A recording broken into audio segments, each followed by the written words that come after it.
Audiotexto sobre un artículo.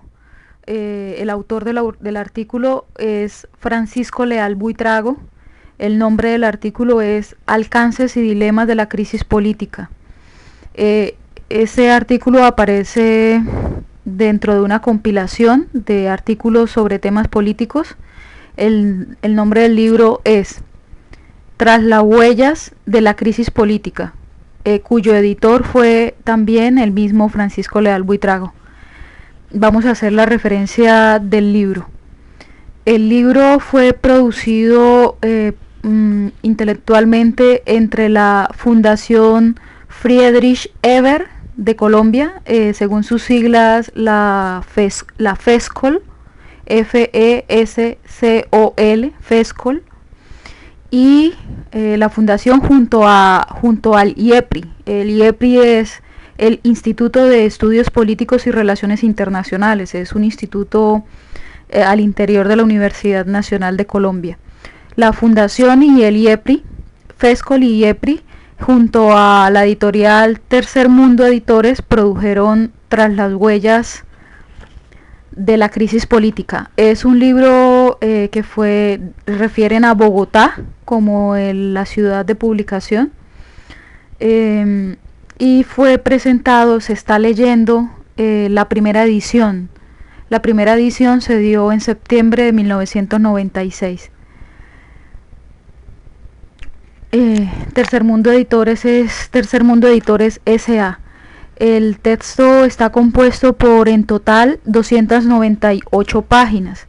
La lectura del artículo que en este audio se hará va desde la página 21 hasta la página 45. Entonces, como es costumbre con mis audios, se hará un intento de lectura de contenidos para dar algún entendimiento del conjunto de la lectura que se hará. Entonces, el título, empecemos. El título es Alcances y dilemas de la crisis política, escrito por Francisco Leal Buitrago. Hay unas citas de pie de página que se harán lectura. Dice, con respecto al artículo, el título del artículo: buena parte de las ideas de este ensayo son producto de discusiones con los colegas del instituto, del IEPRI, a lo largo del desarrollo de la crisis política. Sobre Francisco Leal Buitrago, dice acá: sociólogo, profesor titular del Instituto de Estudios Políticos y Relaciones Internacionales de la Universidad Nacional de Colombia. Bien, en la página 24 del texto aparece la primera subdivisión titulada Aspectos nacionales de la crisis. En la segunda subdivisión aparece el título Las ramificaciones institucionales de la crisis, en la página 33. La siguiente subdivisión, que aparece en la página 39, está titulada como El presidente y las instituciones militares. Y la cuarta y última parte, que aparece en la página 42, está subtitulada Generalización de la incertidumbre. Alcances y dilemas de la crisis política, por Francisco Leal Buitrago. La vida política nacional durante este siglo, es decir, recordemos que el libro fue publicado en 1996, entonces se está hablando del siglo XX. La vida política nacional durante este siglo se ha visto afectada por crisis para cuya solución la dirigencia del país ha acudido a medidas tendientes a mantener la estabilidad institucional por sobre cualquier otra consideración, sin que esta prioridad haya redundado en la eliminación de los factores perturbadores. En este sentido, la situación se vuelve más compleja a medida que a cada nueva crisis se le suman problemas no resueltos y con frecuencia ignorados, pues la identidad y solución de cada episodio crítico tiende a confundirse con la circunstancia más visible del momento. El último medio siglo de historia ha sido particularmente notorio en las características señaladas en medio de una vertiginosa transformación de la sociedad colombiana que pasó de ser la más pobre y atrasada entre sus equivalentes del continente a tener quizás la mayor dinámica de cambio de la región, pero sin dirección. El resultado ha sido una modernización caótica con una urbanización dispersa y veloz y una diversificación social amplia e inestable. Desde 1958 contrastan, por un lado, la estabilidad institucional de la democracia representativa y de la macroeconomía, y por otro, la persistencia de las violencias y la convivencia de la opulencia con la miseria. Este contraste refleja la existencia de un Estado políticamente débil y las ventajas que para el enriquecimiento fácil y la estabilidad institucional ha brindado la convulsión social que ha estado acompañada de argucias jurídicas, acciones clandestinas, vida irregular y justicia privada.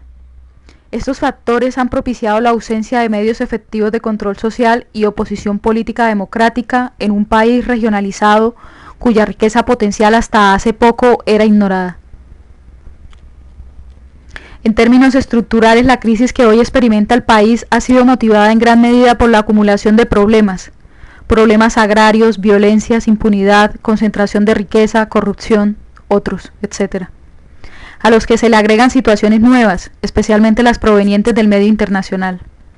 Incumbe de manera particular a las élites, pues en ellas se juega la definición de buena parte de sus intereses debido a la inestabilidad producida por los cambios en las estructuras de poder, en especial durante las 2 últimas décadas. De esta manera, el carácter de la crisis es ante todo político, y su complejidad radica en gran medida en la lucha que libran las distintas fuerzas en pugna para sacar el mejor partido de un desenlace que tendrá necesariamente perdedores y ganadores. Estas fuerzas en pugna representan no solo intereses políticos, sino económicos, articulados de manera inestable en un ambiente en el que estos últimos pugnan por beneficiarse de las divisiones de los políticos al servicio del Estado. Además de provenir de los cambios estructurales señalados, la inestabilidad de los grupos de interés aumentó debido a la situación de transición propiciada por las reformas centradas en la Constitución de 1991, que buscan establecer un sistema político alternativo al que está en descomposición. Desde el punto de vista coyuntural, la crisis se identifica con la disyuntiva entre la permanencia o la renuncia del presidente Ernesto Samper Pizano, de acuerdo con la polarización de fuerzas que propugnan por lo uno o lo otro. Pero a pesar de circunstancias como el despliegue que le han dado los medios de comunicación, la expectativa de buena parte de la ciudadanía, el desprestigio de la clase política y el conocimiento que hay de la participación del narcotráfico en la campaña presidencial, esta situación no parece inquietar a amplios sectores de la población. Su incidencia particular sobre las élites y la escasa cobertura del Estado como expresión de su debilidad hacen que la permanencia o no de un gobierno tenga sin cuidado a muchos grupos de la sociedad. Estas dos perspectivas, es decir, la estructural y la coyuntural, se entrelazan con lo político y lo económico. La lucha que experimentan las fuerzas políticas frente a la permanencia o la caída de Samper ha opacado la pugna de los grandes grupos económicos por sacar provecho de la situación. La búsqueda de favores políticos por parte de estos grupos, búsqueda de favores políticos tanto legales como ilegales, mediante la financiación de la campaña electoral de 1994 fue un episodio, por demás significativo, dentro de la puja que durante varios años han mantenido en un ambiente incierto de transformaciones económicas y políticas. La campaña presidencial de Samper transcurrió en un periodo en el que la prolongada injerencia del narcotráfico en la política nacional ya era criticada en el país y en los círculos oficiales de los Estados Unidos, pese a que la mayor parte de la clase política no se había dado por enterada. Por esta razón, el gran aporte del cartel de Cali a esta campaña, con el fin de comprar conciencias para evitar la extradición y mantener la complacencia con sus actividades ilícitas, fue detonar la crisis, sin que ello haya implicado mayor comentario sobre las grandes donaciones de los grupos económicos legalmente establecidos. Este ensayo desarrolla los aspectos estructurales y coyunturales de la crisis desde el punto de vista político de las instituciones del Estado, que son visibilizadas como actores e identificadas como personajes en los casos en que ellos les proporcionan un perfil especial. Para el efecto, el trabajo se divide en 5 partes, a saber, aspectos nacionales de la crisis, aspectos internacionales de la crisis, ramificaciones institucionales de la crisis, Samper y las instituciones militares, y generalización de la incertidumbre.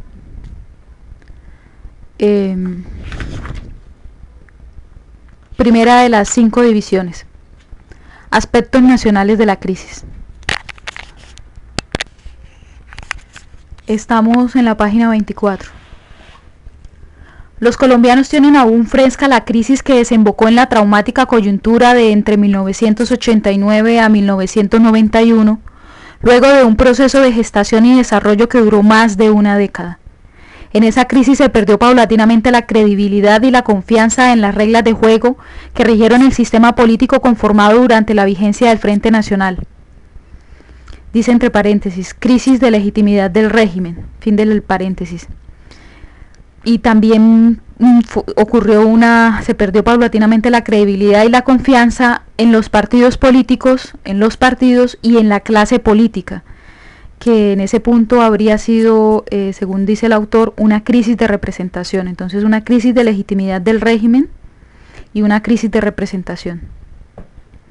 El clientelismo, la corrupción y el desgaste del bipartidismo al frente de gobiernos sin oposición fueron los factores destacados que alimentaron la desconfianza del común de la gente en sus representantes en un ambiente de expansión y diversificación de una violencia crónica que al final sirvió de acicate para buscar con premura una solución a la crisis. El catalizador de este proceso fue el terrorismo orientado por el cártel de Medellín, que entre muchos facilitó el asesinato de 3 candidatos presidenciales. En esta coyuntura, que coincidió con la llegada de la presente década, se diseñaron nuevas reglas para el juego político, es decir, un nuevo régimen, con el ánimo de apaciguar las confrontaciones armadas, corregir los vicios del sistema, como por ejemplo el clientelismo y la corrupción, regenerar la clase política, recuperar la administración de justicia y acabar con la impunidad. Para el cumplimiento de estos objetivos se crearon nuevas instituciones, como la Corte Constitucional, la Fiscalía General y la Acción de Tutela. El eje de las transformaciones fue la Constitución de 1991, a la que se le sumaron políticas como la de sometimiento a la justicia y la Estrategia Nacional contra la Violencia y cambios propios del desarrollo de la Carta Política de la Constitución del 91. El nuevo régimen cerró los espacios normativos que los reformadores consideraron negativos para el cumplimiento de los propósitos de purificación política y abrió otros que suponían la construcción de horizontes favorables a tales propósitos.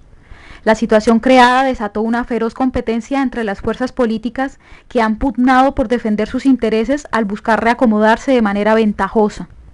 En esta lucha se han utilizado toda clase de medios, entre los que sobresalen las confrontaciones institucionales. El deterioro del Congreso y los partidos políticos ha sido notorio a lo largo de un proceso inconcluso en el que todavía falta por definir muchas normas y estabilizar las fuerzas en conflicto. La lucha entre los múltiples actores políticos que participan en la contienda se complicó por motivo de la recomposición experimentada por las élites durante las 3 últimas décadas. Sin que sea solo el resultado de las actividades del narcotráfico, es innegable la emergencia de numerosos grupos regionales con gran poder económico y político que han erosionado el monopolio férreo y vertical de dirección pública ejercido durante largo tiempo por parte de los llamados jefes naturales y reducidos grupos sociales que se inscriben dentro del concepto de la oligarquía latinoamericana. A diferencia de la mayor parte de países del área, la oligarquía colombiana no ha tenido cambios bruscos, sino que ha sufrido una lenta y progresiva disminución de su presencia pública, especialmente desde la consolidación del Frente Nacional. Con la prohibición de la reelección presidencial en la nueva Constitución y la consiguiente eliminación del llamado Club de Expresidentes, esa presencia desapareció, antecedida por un líder regional sentado por primera vez en la presidencia de la República. Debido a estos cambios, a la descomposición de los partidos y a la represión contra los intentos de oposición, en contraste con crisis anteriores, hoy no existen líderes ni grupos políticos que guíen a la opinión pública con la confianza necesaria para que sean acogidas sus ideas. Todo se reduce a propuestas dispersas que pronto se diluyen, inclusive las del presidente y los expresidentes. De esta manera, en la medida en que no hay quien aglutine a quienes están involucrados en el problema, la dispersión de opiniones multiplica el número de grupos de intereses y enreda un problema complejo de por sí.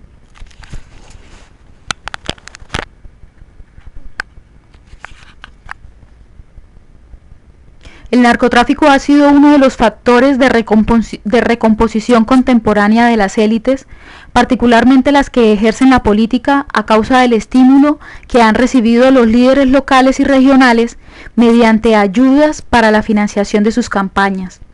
Además, la fragmentación de los partidos, derivadas en buena parte del ejercicio del régimen frente nacionalista, ha sido al mismo tiempo causa y efecto de este fenómeno, pues el aumento de políticos con ambición de poder, matriculados en partidos fragmentados y sin disciplina, multiplicó las ofertas de financiación y reforzó la atomización partidista, a la vez que sirvió de soporte para la hiperinflación en el costo de las campañas y la corrupción política.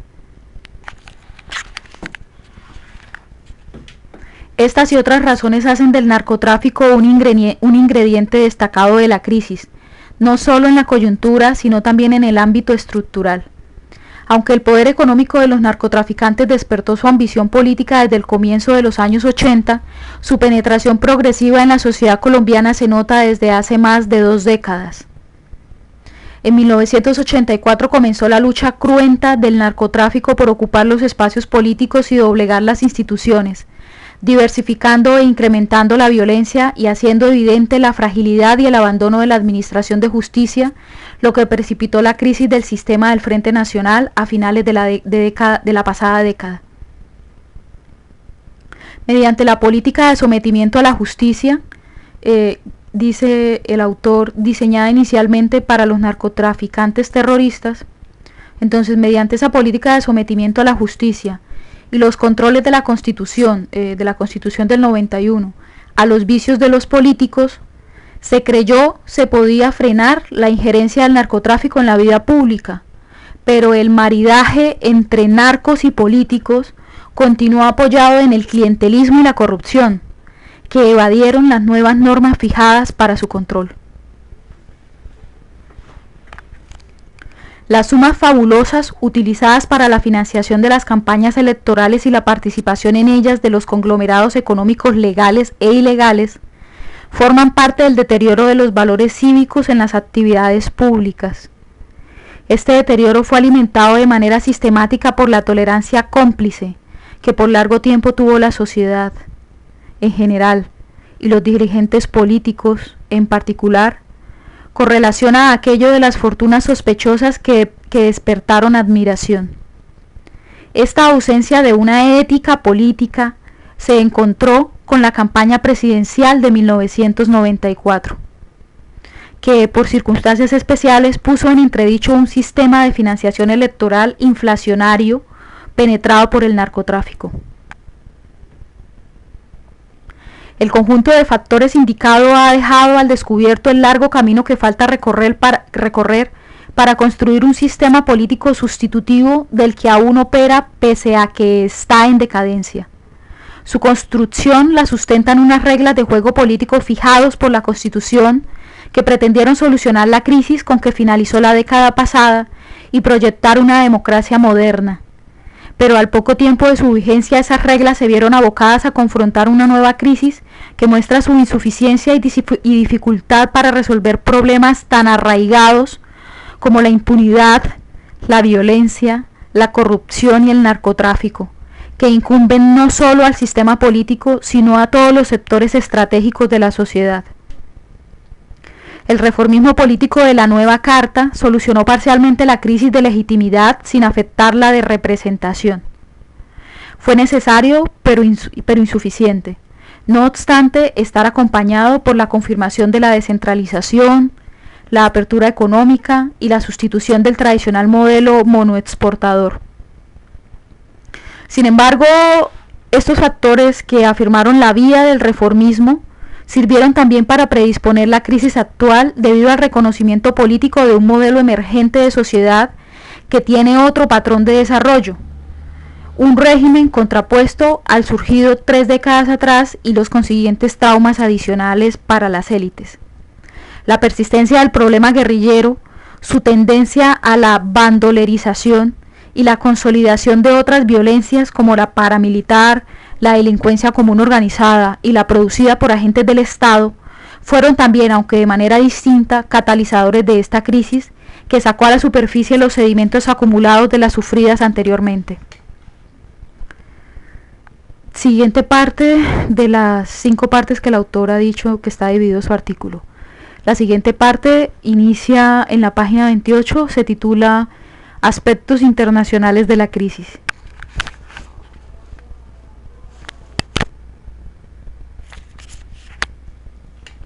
Varios fenómenos contemporáneos a nivel mundial señalan una tendencia a la redefinición del modelo de Estado-Nación y una consecuente crisis de la democracia liberal en lo que parece la culminación de varios siglos de modernización sin que se hayan cumplido las metas básicas de bienestar propugnadas por la modernidad.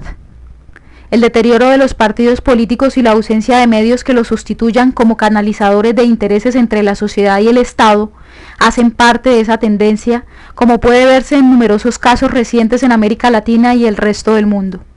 Colombia no es excepción a esta situación, sino que, por el contrario, la ha vivido con características propias desde hace más de una década con clara incidencia en la crisis actual. El desencanto con la política por parte de amplios grupos sociales en el contexto de la democracia occidental es otro de los indicadores de la tendencia a la redefinición del modelo de Estado-Nación, ya que muestra la transformación de la política en cuanto práctica central de las relaciones de poder articuladas por los Estados nacionales. El país también experimenta este fenómeno que de alguna manera está correlacionado con el desprestigio de la clase política y sus efectos sobre la crisis. Las manifestaciones internacionales de liderazgo de lo que se ha llamado la antipolítica constituyen expresiones de esa tendencia, no obstante hayan sido inducidas por la proliferación de la corrupción, vicio supuestamente corregible dentro de la vigencia actual del Estado-Nación.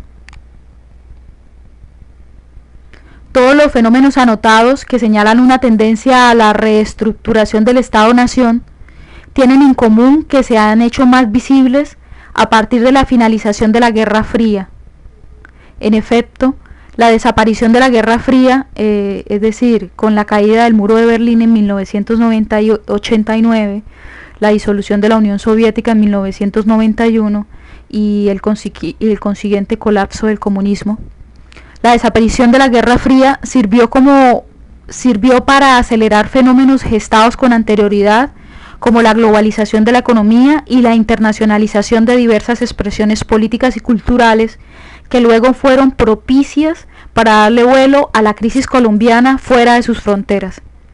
La ligera y bien difundida calificación de estos hechos como triunfo del capitalismo y fin de la historia quedó desvirtuada por los acontecimientos, pues la Guerra Fría había servido de muro de contención o de distorsionante de otros factores además de los señalados. Las concepciones de soberanía nacional y autonomía de los pueblos sufrieron alteraciones con la desaparición de la Guerra Fría, con la excepción parcial de los Estados Unidos por efectos de la misma Guerra Fría. Entonces, con la excepción parcial de los Estados Unidos, las injerencias imperialistas unilaterales fueron sustituidas en buena parte por intervenciones multilaterales con la anuencia de organismos como las Naciones Unidas. En otro sentido, el espacio de aplicación de la justicia circunscrito a las fronteras nacionales comenzó a diluirse en el campo internacional. Además, la politización de los conflictos armados, propia del ámbito internacional, dice acá, la politización de los conflictos armados empezó a darse en el campo nacional y la criminalización de la política, en términos de que es una ocurrencia nacional, esa criminalización de la política se expandió al espacio internacional. Pese a que en Colombia ya ocurrían fenómenos similares debido a la larga vigencia del conflicto armado, el fin de la Guerra Fría sirvió para darles más aliento, como es el caso de la subordinación de la frágil política penal a la dispersa e improvisada política de seguridad. Con el abandono del apoyo a la lucha anticomunista por parte de los Estados Unidos, los militares colombianos se sintieron traicionados, lo que los motivó a criminalizar en forma abierta a los grupos guerrilleros. Las inclinaciones de estos grupos a la bandolerización y la connivencia de varios de ellos con el narcotráfico justificaron esa conducta, que contribuyó al fracaso de la política de seguridad del gobierno Gaviria, tendiente a controlar las acciones castrenses por parte de las autoridades civiles. La consiguiente recuperación de la autonomía castrense en el manejo del orden público colocó a los militares en disposición favorable para que en el momento en que se evidenció la crisis, adoptaran con propiedad una posición de independencia política. La geopolítica estadounidense diseñada durante la Guerra Fría también sufrió alteraciones, por ejemplo, en el perfil político de países y regiones, en la distribución del poder militar y en la concepción estratégica de seguridad nacional. El comunismo, identificado hasta la vigencia de esa guerra como el enemigo principal y artífice de los problemas más relevantes, desapareció de la noche a la mañana. Fue necesario entonces inventar nuevos enemigos y magnificar los existentes con el fin de sostener y justificar muchos intereses creados por la larga situación internacional que se transformaba. El narcotráfico, considerado de tiempo atrás como enemigo, entró a ocupar, a la par que con el fundamentalismo, un lugar privilegiado como amenaza para la seguridad nacional del país, que pasó a ser el centro militar del orbe. El incremento sostenido del consumo de narcóticos en los Estados Unidos, particularmente de cocaína, la sensibilidad del tema en la sociedad norteamericana y la consiguiente importancia que éste representa para la política interna, fueron factores que contribuyeron a que los organismos oficiales de ese país estigmatizaran el área andina y en especial a Colombia por ser el principal productor y exportador de cocaína. No obstante, la presión de los organismos oficiales estadounidenses sobre el Estado colombiano para que desatara una ofensiva contra el narcotráfico no fue inmediata a la finalización de la Guerra Fría. Sus reacciones tuvieron que acomodarse a una situación internacional que había sido alterada sorpresivamente por primera vez sin la mediación de una guerra.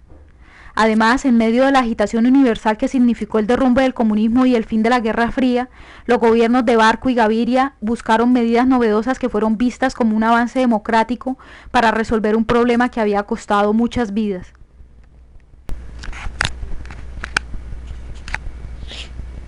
Pero el papel nacional de aliado de oficio de los Estados Unidos fue agotándose paulatinamente.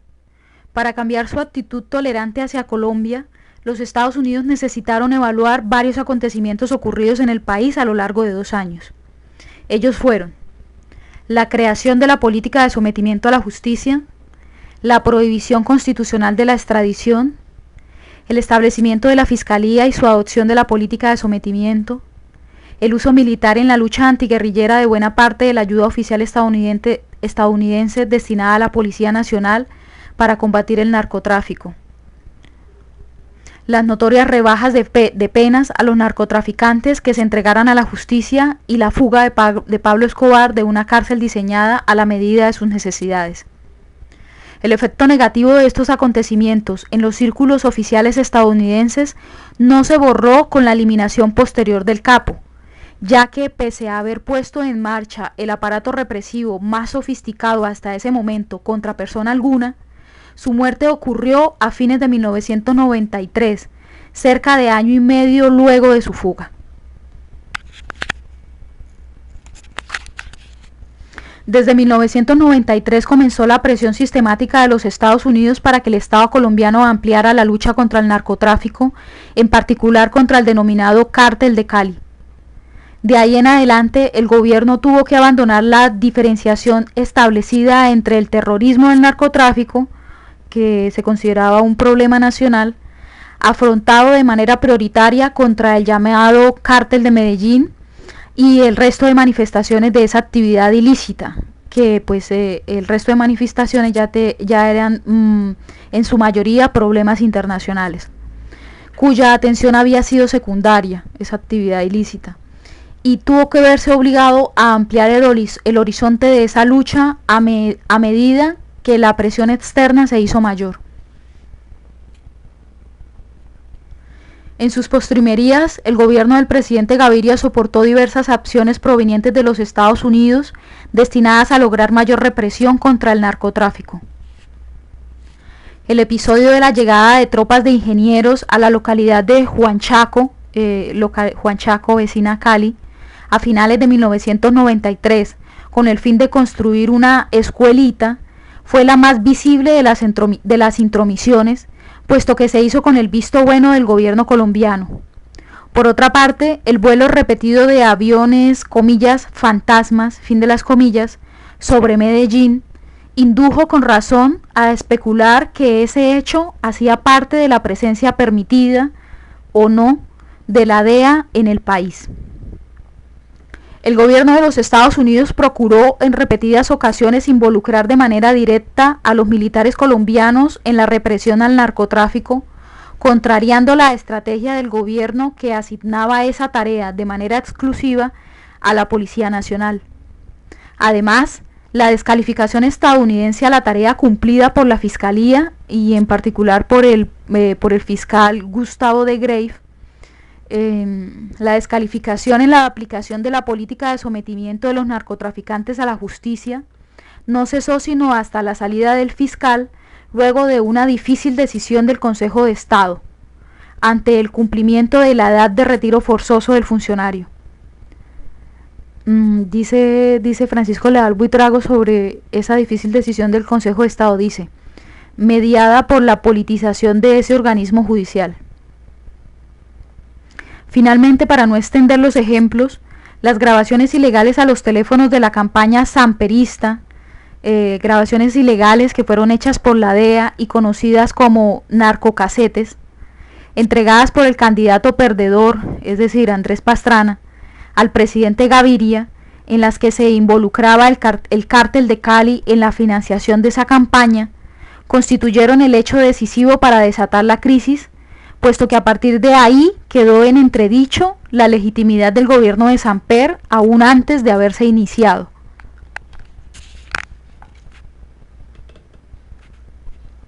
Lo que vino luego de su posesión en agosto de 1994 fue la confirmación de lo sucedido.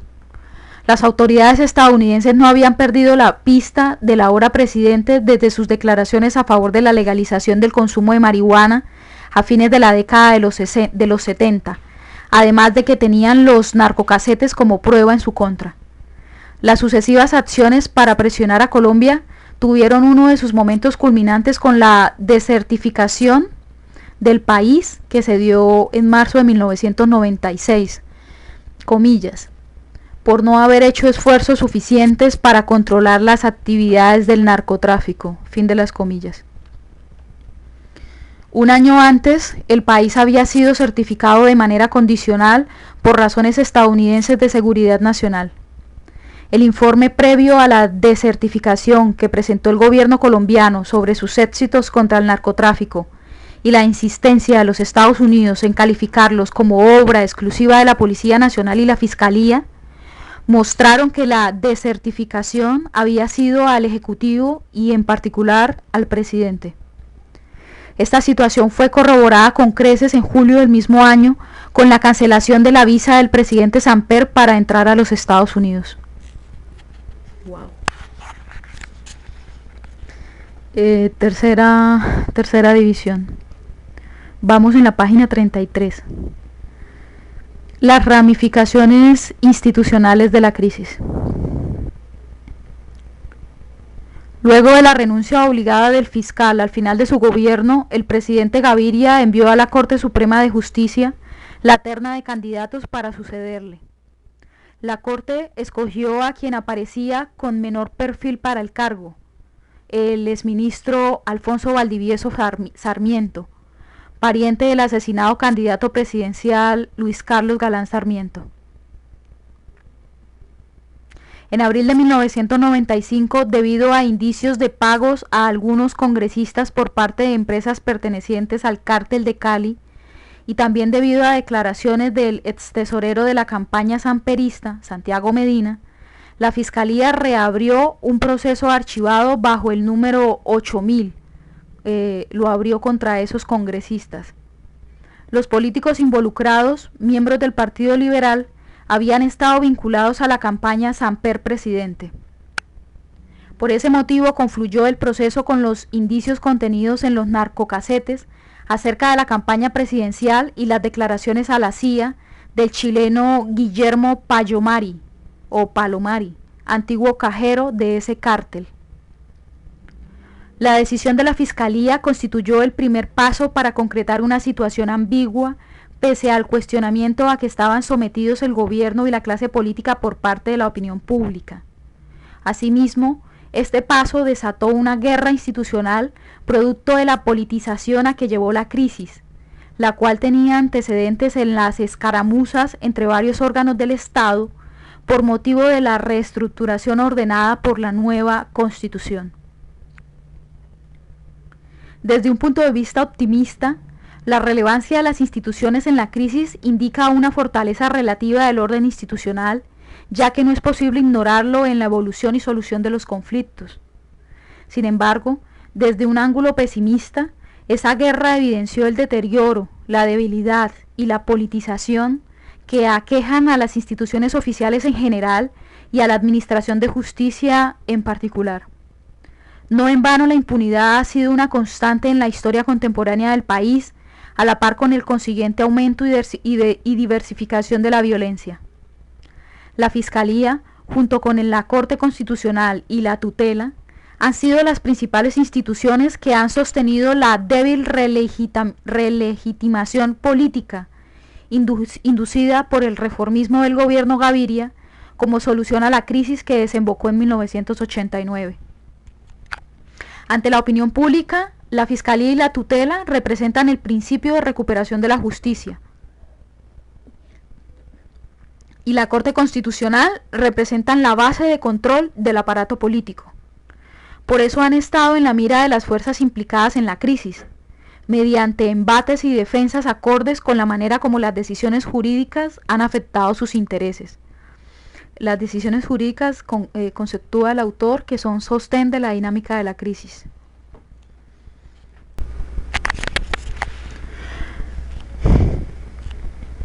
La Fiscalía es la institución en la que recaen las mayores expectativas de la opinión pública. No obstante, tiene una organización frágil y una legitimidad difusa, debida, en primer lugar, a la novedad de su creación y definición. El autor dice que esa novedad de creación y definición, en alguna medida, esa fragilidad ha estado contrarrestada por el apoyo oficial de los Estados Unidos a su labor. En segundo lugar, la Fiscalía está incrustada en el sector estatal más débil y con mayores exigencias. Y en tercer lugar, posee un aparato inmenso, ineficiente e ineficaz de afrontar el reto para el que fue creado. En el solo campo de la narcocorrupción, le es imposible confrontar la amplia gama de sectores sociales que han sido contaminados.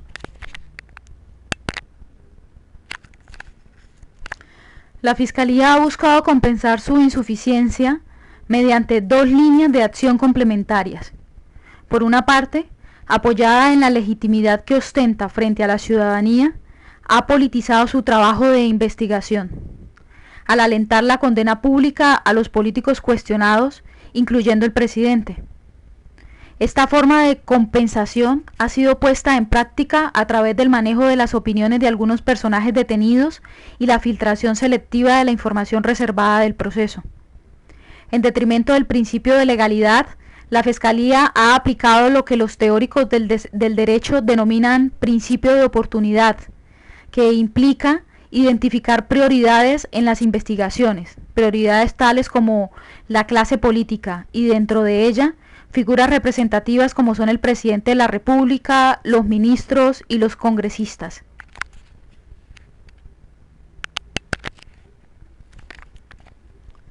Este procedimiento es explicable puesto que en materia de narcocorrupción a la Fiscalía le es imposible aplicar una justicia generalizada por dos razones principales. Primera, desde un punto de vista técnico es incapaz de abrir de manera simultánea otros frentes, como el financiero y el empresarial, y aún de cubrir en forma amplia el de la clase política. Solo en el sector legislativo hay indicios serios de este delito en 173 congresistas. Al aplicar el principio de oportunidad, la Fiscalía tal vez pensó que la responsabilidad de la corrupción del narcotráfico le cabe en primer lugar a los dirigentes públicos.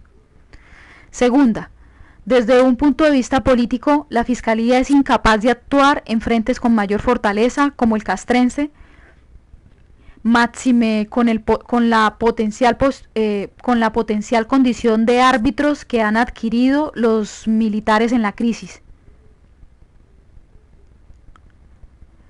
En lo que se refiere a la filtración de información, habría que considerar que la Fiscalía es el pivote que mantiene la débil legitimidad del proyecto de democratización política de la Constitución. Esta situación se ha tornado más frágil en el transcurso de la crisis, pues contra la Fiscalía han enfilado baterías las figuras y grupos implicados en el proceso, escudados de manera parcial o total, velada o abierta, en las instituciones a que pertenecen o sobre las que ejercen algún control, como son el Ejecutivo Nacional, el Congreso, la Procuraduría, la Contraloría, el Consejo de Estado, el Consejo Superior de la Judicatura y el Consejo Nacional Electoral. En alguna medida la Fiscalía se ha visto empujada a politizar los procesos como mecanismo de defensa de una institución frágil e inmersa en un sector fragmentado que administra más la impunidad que la justicia.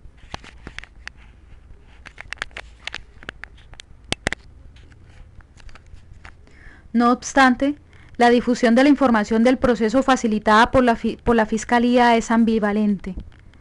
Buena parte de los medios de comunicación que tienen más arraigo en la opinión pública son propiedad de grandes grupos económicos con intereses cuyo favorecimiento depende de la evolución de la crisis. Ser parte de ella induce a que sus medios manipulen la información, lo que no concuerda necesariamente con la preocupación de mejorar la justicia promovida por la Fiscalía. Este problema se combina además con el afán de los medios por obtener la, comillas, chiva, fin de las comillas. Dice el autor que sin que tenga que ver mucho con la ética profesional o la conveniencia para la justicia, y con la falta de profesionalismo del periodismo. Por otra parte, la difusión de la información ha sido relacionada con las pretensiones a la presidencia de la República que, según opiniones, tiene el fiscal Valdivieso, lo que ha empañado la transparencia de una figura que ocupa un lugar estratégico en la crisis. La presidencia de la República ha sido una de las instituciones que más ha influido en la politización del proceso contra la narcocorrupción. El presidente Samper ha utilizado la ambigüedad de la relación entre justicia y política para defender a cualquier costo su permanencia en el cargo. Durante el proceso en su contra, ha mezclado deliberadamente estos dos aspectos y hasta el pronunciamiento de la Corte Constitucional, en mayo de 1996, no era claro si el juicio era político o penal o político y penal. Político o penal o político y penal. La renuncia y detención del ministro Botero a mediados de 1995, su declaración contra el presidente a comienzos de 1996, y la desertificación del país en marzo de ese año, fueron acontecimientos que condicionaron el vaivén entre política y justicia. En un primer momento, la defensa del presidente se inclinó ante el juicio penal, judicializando el proceso, con el fin de prevenir un eventual escarnio público de la ciudadanía. De ahí las críticas formuladas a las acciones u omisiones de la Fiscalía que permitieron la filtración de la información. Por su parte, la Comisión de Acusaciones de la Cámara de Representantes, encargada de instruir el juicio, siempre hizo eco de esta inclinación, lo que debilitó la estrategia de la defensa debido a la falta de credibilidad de esa comisión a causa de las vinculaciones de algunos congresistas al proceso. Una vez asegurada cierta manipulación de la opinión pública para obtener apoyo al presidente, su defensa buscó politizar el proceso, pese a la influencia que han mantenido diversos factores sobre la judicialización del proceso 8000. Diversos factores, como por ejemplo el desprestigio de la clase política. Entre las acciones para obtener el favor público a Samper se cuentan el nombramiento en el Ministerio de Trabajo del presidente de la Central Unitaria de Trabajadores, la CUT. Se cuentan también las giras presidenciales por las regiones con cheques avalados por la Red de Solidaridad. Se cuentan también la organización de manifestaciones de apoyo al presidente, la cofinanciación de proyectos de desarrollo regional que revivieron las cuotas clientelistas de los congresistas. Se cuentan también las dádivas del Ejecutivo con los políticos que podían influir en el proceso. Y se cuentan también, y por último, las famosas, comillas, cortinas de humo, fin de las comillas, usadas para desviar la atención de la opinión pública. Por otra parte, la filtración de información, el juicio público del presidente en la Cámara y el levantamiento de la reserva de la investigación por medio de la aprobación de una ley fueron acciones orientadas por el Ejecutivo a manipular la juridicidad del juicio. Por este camino se llegó al fallo inhibitorio de la Comisión a fines de 1995. No obstante, el proceso se reabrió en mayo del año siguiente, una vez que aparecieron nuevas pruebas, tales como la declaración del exministro Botero, y la Corte Constitucional dictaminó que el fallo debía ser de la Cámara en pleno, mediante absolución o tránsito al Senado para evaluar si ameritaba que la Corte Suprema abriera juicio penal. En junio, con la absolución definitiva de Samper, buena parte de la opinión pública creyó que la crisis comenzaba a ceder terreno a la normalidad. La conducta del Congreso durante el juicio al presidente también contribuyó al vaivén entre política y justicia. De manera burda, en la Comisión de Investigación y Acusación de la Cámara, en el pleno de esta misma agrupación, mediante un rígido alineamiento entre partidos y opositores de Samper y a través de diferentes actuaciones en la labor legislativa. Por ejemplo, en 1995 proliferaron los esfuerzos para sacar adelante normas que contrarrestaran las acciones jurídicas contra el narcotráfico. La más conocida fue el llamado Narcomico, aprobado en diciembre por el Senado, aunque finalmente, y gracias a la movilización de los medios, logró anularse en la Cámara. Muchos debates y citaciones a funcionarios se orientaron en la misma dirección. En 1996, casi toda la actividad legislativa ha estado determinada por la crisis, con los altos costos que ello representa para el país. Los congresistas han actuado en función del proceso y muchos de ellos perciben la posibilidad de verse cuestionados y despojados de su cargo, además de ser procesados. Por otra parte, la Procuraduría General de la Nación fue la institución que con más desparpajo actuó en los conflictos interinstitucionales. Luego de la inclusión del procurador Orlando Vázquez Velázquez en el proceso 8000, la Procuraduría arremetió con todas las argucias del caso con el fin de contrarrestar la acción del ente acusador. Su arma principal fue la vinculación de la cúpula de la Fiscalía en manejos administrativos inadecuados con intención implícita de destruir al fiscal y sus inmediatos colaboradores. Sin embargo, una acción de la Corte Constitucional recordó que la Procuraduría no tenía competencia sobre el fiscal y el vicefiscal. Además, la Corte Suprema asumió en abril de 1996 el proceso contra el procurador y le solicitó al Senado la suspensión temporal del cargo, en tanto que la Fiscalía le dictaba medida de aseguramiento. Con el juicio que la misma Corte abrió luego contra el viceprocurador, culminó a mediados del año la ofensiva de su dependencia en contra de la Fiscalía. Hasta la suspensión de la visa estadounidense al controlador David Turbay, la Contraloría General de la República pasó desapercibida en la crisis, no obstante el cuestionamiento al controlador. De manera soterrada, Turbay ha buscado no solo liberarse de un juicio, sino llegar a la presidencia de la República, continuando con el legado de sus antecesores. Sin embargo, la medida de los Estados Unidos y la anulación de las acciones de la Procuraduría redujeron al mínimo la capacidad de maniobra de la Contraloría. Pero la influencia del controlador llegó a otras instituciones, como el Consejo Nacional Electoral, que no tuvo la voluntad de calificar las transgresiones a los topes fijados para la financiación de las campañas, hasta que luego de casi 2 años de pasadas las elecciones, el Consejo de Estado se inclinó por declarar inoperante la norma respectiva.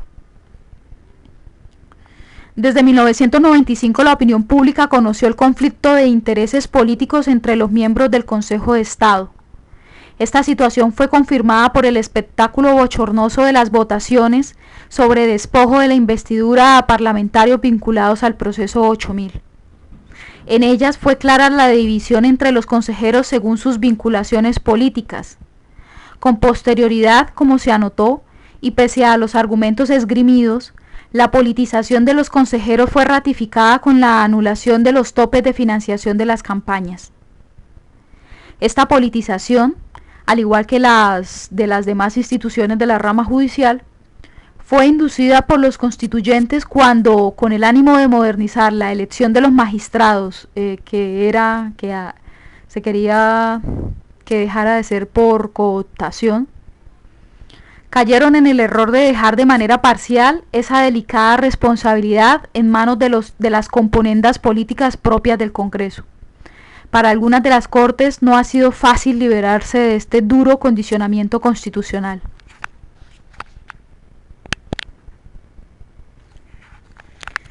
Estamos en la página 39, continúo con el siguiente subtítulo: el presidente y las instituciones militares.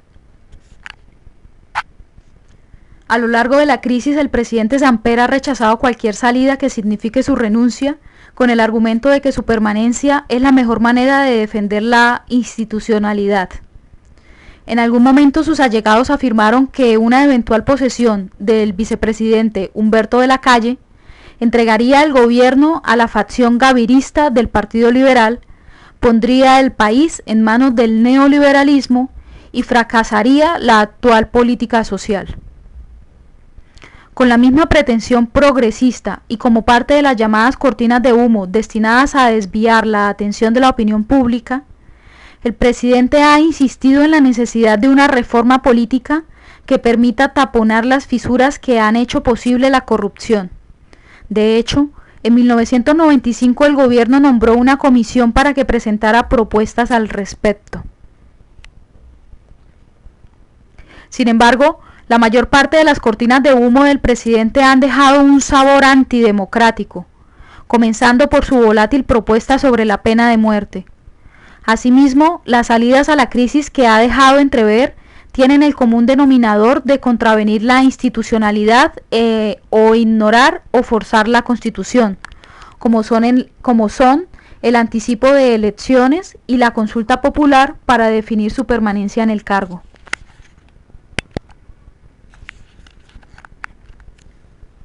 Además, en julio de 1996, el presidente anunció la presentación de una propuesta de reforma constitucional más afín a una contrarreforma a la Carta que a una mejora democrática. Pero quizás el mayor pecado de Samper contra la democracia ha sido la tosudez con que se ha aferrado al poder, en desmedro del nivel mínimo necesario de gobernabilidad para que no se deslegitime de manera peligrosa la autoridad del Ejecutivo Central. Por fortuna, la descentralización política ha servido para amortiguar un tanto la crisis.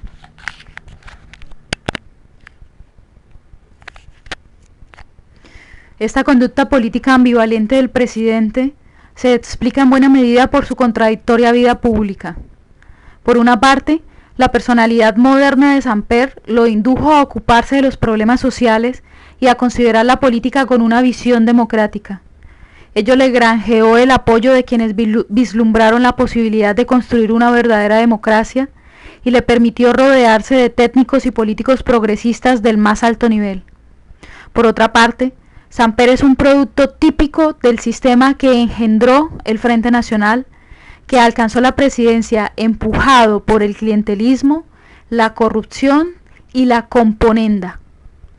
Por eso lo apoyaron amplios grupos de la clase política surgidos del mismo sistema, con la esperanza de recuperar espacios cuestionados por las normas constitucionales. Esta posición presidencial ambivalente ha extremado la crisis, aumentando la incertidumbre sobre el futuro de la democracia y debilitando el porvenir de muchas figuras promisorias.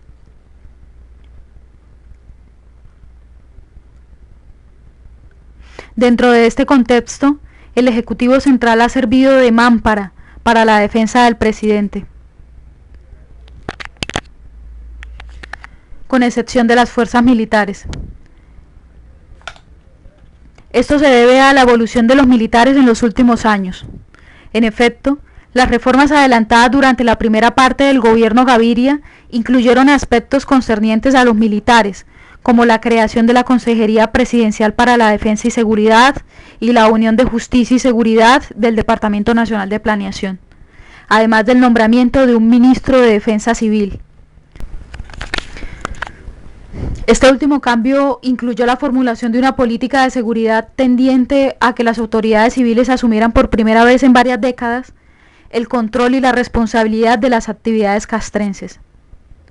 Con posterioridad a estas reformas progresistas, las autoridades militares recuperaron la iniciativa en el manejo del orden público. Pese a que los dos primeros ministros civiles de defensa se refiere a Rafael Pardo y a Fernando Botero, pese a que los dos primeros ministros civiles de defensa asumieron la responsabilidad de las decisiones militares, la comillas guerra integral, fin de las comillas, indiscriminada contra el cártel de Medellín y los grupos guerrilleros, desatada en los años finales del gobierno Gaviria, propició esa recuperación. El espacio ganado inicialmente fue confirmado por los militares durante el año escaso del ministerio de Botero, cuando el comandante del ejército, general Harold Bedoya Pizarro, vetó la desmilitarización de la Uribe, propuesta por las FARC para iniciar conversaciones con el gobierno, el cual mostró su debilidad política. La aceleración de la crisis producida por la renuncia y detención del ministro Botero por parte de la Fiscalía a mediados del 95 restó lo que quedaba de control civil a las decisiones militares en materia de orden público y proyectó la autonomía castrense más allá de este campo. A diferencia de sus antecesores civiles, el ministro Juan Carlos Esguerra no tuvo preparación para un cargo que maneja una lógica política diferente de la convencional, lo que contribuyó a acarrearle la pérdida de legitimidad entre sus subalternos. Al inicio de 1996, la agudización de la crisis causada por la declaración de Botero contra el presidente y la posterior acusación de la Fiscalía contra el mandatario ante la comisión respectiva de la Cámara de Representantes acabaron con el respaldo militar explícito a Samper. Las críticas del general Cifuentes al presidente, su solicitud de retiro, la diferenciación hecha por algunos generales entre lealtad a la institución presidencial y a la persona del presidente, y la no mención a Samper en el comunicado militar derivado de la cancelación de su visa, son ejemplos que indican el nivel de autonomía alcanzado por los militares. Pese a diferencias internas en la cúpula militar, La rápida evolución y la confusión creada por la crisis han llevado a las instituciones militares a una independencia política que las coloca en situación de arbitraje para dirimir una eventual fórmula de salida a la crisis. No obstante, los militares tienen limitaciones en este posible papel que provienen principalmente de haber confirmado su ineficiencia e improvisación en el manejo del orden público con motivo de la ofensiva guerrillera y del apreciable número de militares y policías en servicio activo y en retiro, que de alguna manera se relaciona con los procesos por narcocorrupción. Pero a pesar de estas limitaciones, los militares han sacado provecho de la situación mediante ofertas presidenciales de aumentar el presupuesto de guerra, decretos guerreristas del Ejecutivo, como la creación de zonas especiales de orden público, y la participación castrense en proyectos de gran riesgo, como el propiciado por congresistas que pretenden corregir la ineficiencia militar con la eliminación del control de la Procuraduría, que es quizás el único freno a los excesos en su manejo del orden público. Estamos en la página 42 y damos inicio a la última división, a la quinta y última división del artículo de Francisco Leal Buitrago. Artículo titulado Alcances y dilemas de la crisis política. Generalización de la incertidumbre. El mare magnum de la crisis política se debe en buena parte a la acumulación de problemas no resueltos y a la dificultad para encontrar un camino que guíe hacia su definición.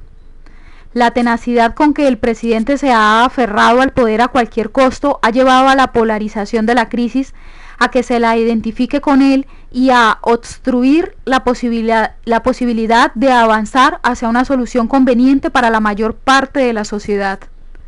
La fragilidad política del Estado y los inmensos recursos de poder en manos del Ejecutivo Central hacen prever que la permanencia o la salida de Samper se haga a costa de transacciones que debiliten la posibilidad de democratizar al país. Sin pretender que sea factible sancionar a la mayoría de los implicados en la corrupción, eventuales arreglos pueden conducir a que no haya castigos ejemplares que estimulen un comienzo de solución a la impunidad, en una sociedad donde la violencia ha sustituido a la justicia y el Estado de Derecho ha servido con frecuencia de disculpa para evitar que la justicia prospere. Esta situación de incertidumbre, en la que la coyuntura lo absorbe todo, favorece los intereses de los grandes grupos económicos que se disputan el botín disponible, representado en concesiones, licitaciones, contratos y privatizaciones. Estas cuestiones tendrá que definirlas el Estado en corto tiempo, en medio de un ambiente de aceleración de la globalización, descentralización estatal y descubrimiento de filones de riqueza. Las propuestas que se han barajado para la salida o permanencia de Samper están atravesadas por estos intereses, que no se juegan el destino de la democracia, sino las conveniencias del presente, aunque de ellas dependa el futuro de la sociedad.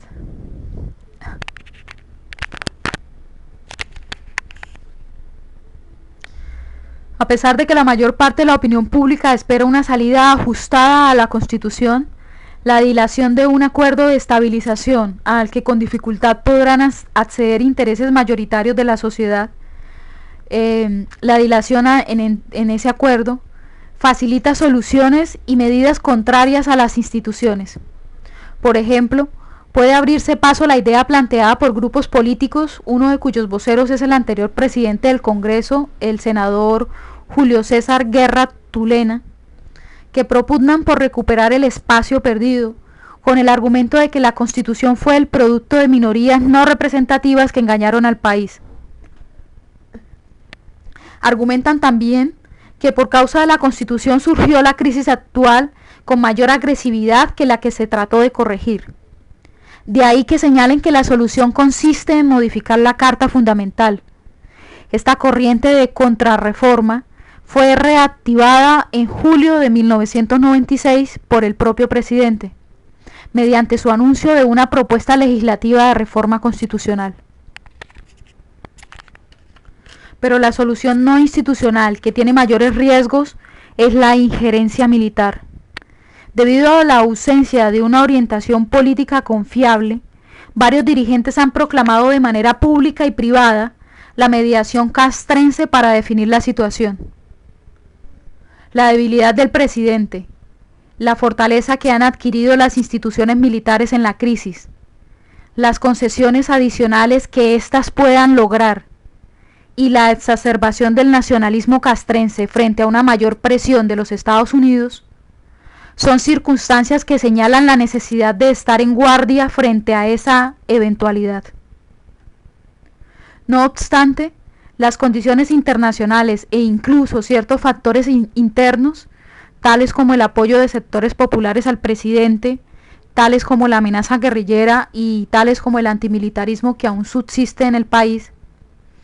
Entonces esas condiciones internacionales e incluso esos ciertos factores internos que se acabaron de leer inducen a descartar esa supuesta vía de solución. Por otra parte, los actores de la débil sociedad civil que han intervenido en la crisis con la pretensión de empujar su definición lo han hecho con escasa coherencia, debido en buena parte al pragmatismo cotidiano nacido de la incertidumbre. Además de los gremios de la producción, la jerarquía eclesiástica y las guerrillas, que han sido los actores con mayor presencia en razón de sus particulares intereses, sobresale la Comisión Ciudadana de Seguimiento, con mayúsculas iniciales, surgida de la misma crisis, que ha estado pendiente de las fallas jurídicas del proceso para denunciarlas. La Comisión Ciudadana de Seguimiento. En lo que respecta a los partidos políticos, su presencia ha sido permanente, ya que son componentes centrales de la crisis. Sin embargo, esa presencia ha sido ante todo bipartidista a través del amplio espacio que ocupan en la administración del Estado. Lo curioso del caso es que solo miembros del Partido Liberal, de la campaña Samper Presidente, han sido los involucrados en el proceso 8000. Aunque la organización electoral de Andrés Pastrana también sobrepasó los topes de financiación establecidos, hasta ahora no se sabe de aportes del narcotráfico y otras fuentes ilícitas. En el campo de la sociedad civil es bien notorio que los partidos y movimientos políticos no hayan tenido mayor significación en la crisis, pese a los esfuerzos de los directorios políticos y algunos congresistas. Esta situación forma parte de la decadencia de la clase política y el sistema de partidos, y de la inexistencia de una oposición democrática que es característica del sistema surgido del Frente Nacional. A lo largo de la crisis y a pesar de la polarización que ha producido, ha sido notoria la ausencia de una oposición partidista organizada, la cual continúa ejercida mediante las armas por los grupos guerrilleros. Toda esta situación de confusión ha sido utilizada por la arrogante intervención de los Estados Unidos, que amenaza con dar al traste con los logros alcanzados en materia de organización social, como la estabilidad macroeconómica. También deja entrever la tremenda dificultad de alcanzar una salida para desempantanar la crisis política e iniciar el largo recorrido de recomposición democrática de la sociedad en medio de una profunda transición. Al tomar como ejemplo solo el campo ideológico, puede verse el complejo entramado que existe entre las fuerzas en conflicto. En los rudimentos de oposición que se observan, priman visiones moralistas con diversas matrículas partidistas, algunas con posiciones francamente reaccionarias, a las que se les pegan entre comillas, oportunismos y despiste de empresarios, grupos del descompuesto Partido Conservador y, comillas, ruedas sueltas, fin de las comillas, de distinto origen. Las posiciones sensatas y con visión democrática que han formulado críticas al gobierno han estado a la deriva, aún teniendo en cuenta que algunas de ellas tienen entronques en partidos políticos y diversas organizaciones importantes. Por el lado gobiernista también se ha visto de todo. Valiosas figuras, algunas de las cuales han tratado de guardar distancia. Valiosas figuras, tendencias populistas, apoyos sindicales y populares dispersos. Grandes empresarios mudos ante el temor de volver a equivocarse y perder ventajas adquiridas. Izquierdas y derechas y, por supuesto, corrupción. Este panorama de caos, que requiere una salida urgente, ha estado tentado por la insistente oferta presidencial de reconciliación, que tiene como trasfondo el manoseado, comillas, perdón y olvido, fin de las comillas, y que también tiene de trasfondo la complacencia con la permanencia de Samper hasta el último minuto de la última hora del último día de los 4 años de gobierno. Estamos en la página 45 y este es el fin del artículo Alcances y dilemas de la crisis política, escrito por el sociólogo colombiano Francisco Leal Buitrago, y que hace parte del texto Tras las huellas de la crisis política, cuyo editor es el mismo Francisco Leal Buitrago, libro publicado en el año 1996. Gracias.